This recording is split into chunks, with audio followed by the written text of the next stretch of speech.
Hi. I always have to start with Luna for some reason. I can't figure out how to start this with the camera facing me. So sorry about that. Or not, because she's pretty beautiful.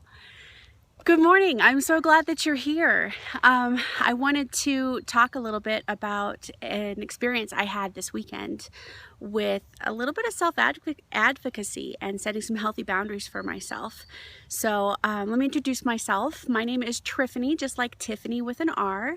You can learn more about me at tiffanyhammond.com or follow me on Twitter, of course, at tiffanyhammond. And I help high-powered women realize the dream of having happiness and success, which is a ton of fun for me and really fulfilling work, and comes with a lot of the work that I do for myself personally as sort of being my own demographic. So a lot of the things that I talk about here are from my personal life experience, but also just sort of things that we can all be on the lookout to better our lives and help bring some balance and integrate the two things, success and happiness. So today we're talking about the power of no, of a well-timed no, and what that means to us as busy people who want to make other people happy and want to fulfill the needs that we feel like people rely on us for. So what this comes off of is an experience I had just this last Friday, and the story is fairly complicated, but I'm going to shorten it for the purpose of scoping well today. So my daughter and her friend had a plan. They go to two different schools. They had a plan last week to go to each other's football games. And one of the schools is really close to me. The girl, this friend that is a friend of my daughter's, her school is not close to me. And during the week, I'm a single parent, mind you, during the week I ended up doing the driving for this young girl and my daughter, and she doesn't live anywhere near me, which is fine. Take turns, no big deal. Come Friday, I had the expectation I was driving my daughter and her friend was going to be driven by her parents until come the last minute, right? So come this last minute, I'm on the hook for the driving, apparently. And these parents decided to plan a date night. And oh, by the way, we're not going to be picking her up until fairly late in the evening. I'm kind of the person who just goes, oh, sure, no problem. I get it. Date night's rare. Go enjoy time with your husband. You know, I'm that person, and I love it. And I love when people do that for me too. So I don't think twice about it. Yet something sort of like raised some alarm bells for me about this. And I felt, to be honest, a little taken advantage of. I'm not even going to lie. So what ended up happening is I called or I texted a great friend of mine. Her name is Colleen Kelly. She's at Suburbia Dropout. She is an amazing person. She upcycles some really cool things into these personality-filled household items and helps people build businesses who also do those kinds of things. So she's pretty fantastic. Hi, I'm so glad you're here. Thanks for being here. And so I texted her and I said, you know, I just got a vent. And I told her the situation. I said, I got to admit, I'm feeling a little taken advantage of. And she's like, yeah, you kind of are. And I said something. I said, you know, this is when I wish that I had more things on my social calendar, because then I would have a legitimate excuse to go, I'm sorry, I can't drive your daughter all the way to your house. Now, I want you to remember, no judgment on them. Who knows what's going on in their life? They're probably trying to squeeze in time. I don't know the circumstances. And if this is their way to self-advocate for themselves, awesome. There's absolutely no judgment here. It's just, it's more I am also looking at how to do those things for myself. Yes. So here we are, I'm venting to my friend and I say this and you know, I wish I had, you know, a legitimate excuse to be like, I can't, I've got this other thing going on. And she goes, oh, wait a second. I'm going to call bullshit. I said, okay.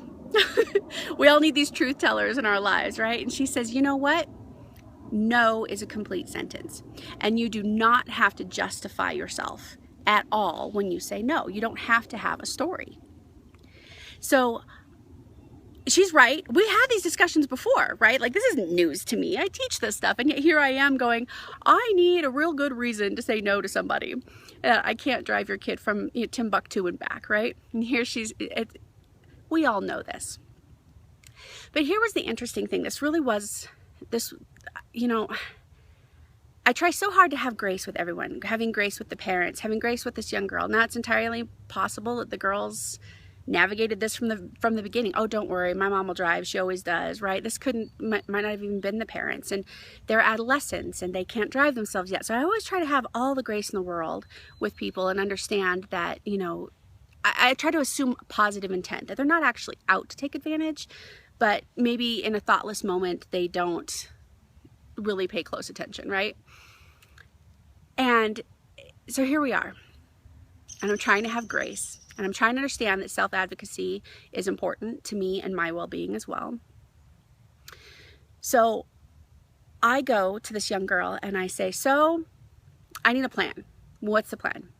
I know that I drove you and I'll drive you to the game, but after that I need a plan. And she's like, well, they're either gonna have to come get me right after the game starts, or I've gonna end up being here until like 11 or midnight.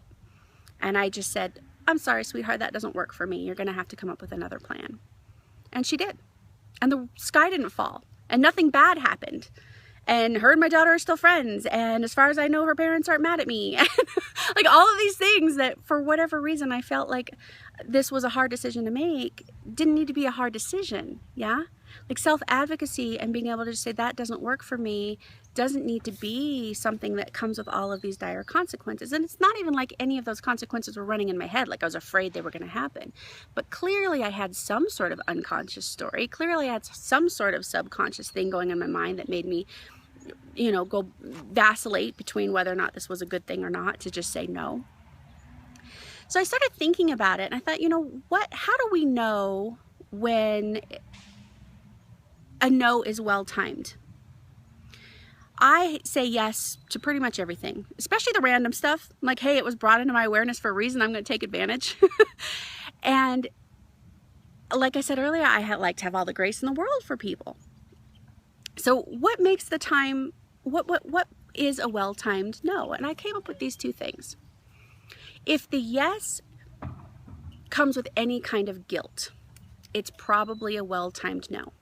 So if you're saying yes because you think that's what a good mom should do, or you're saying yes because you're afraid people are going to think a certain way about you, or if you're saying yes because you don't want a certain perception or story to be told about you, chances are good it's a well-timed no.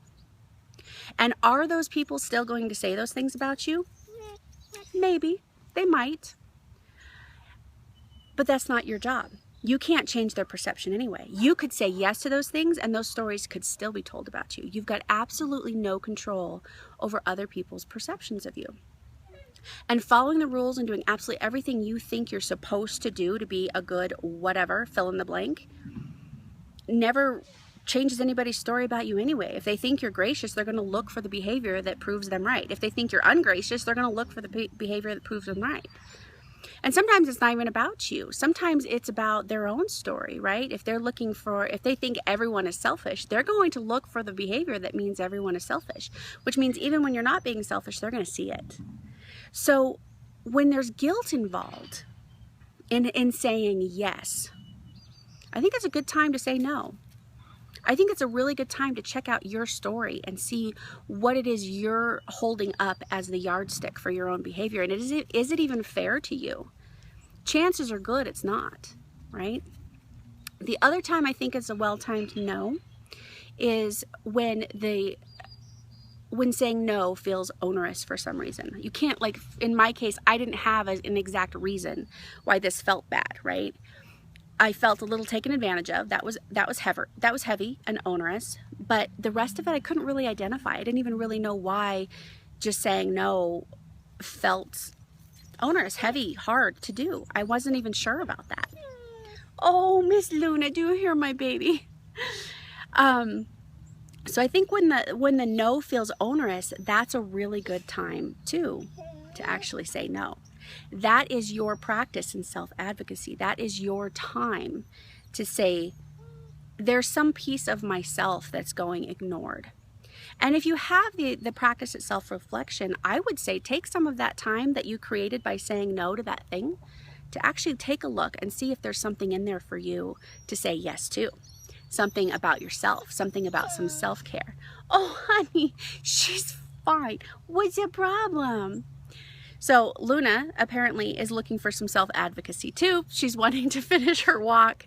But I really wanted to share some of these thoughts because I think so many of us are out there trying to do good work in the world and of course be present to our family and our friends and the rest of this that's going on in our life.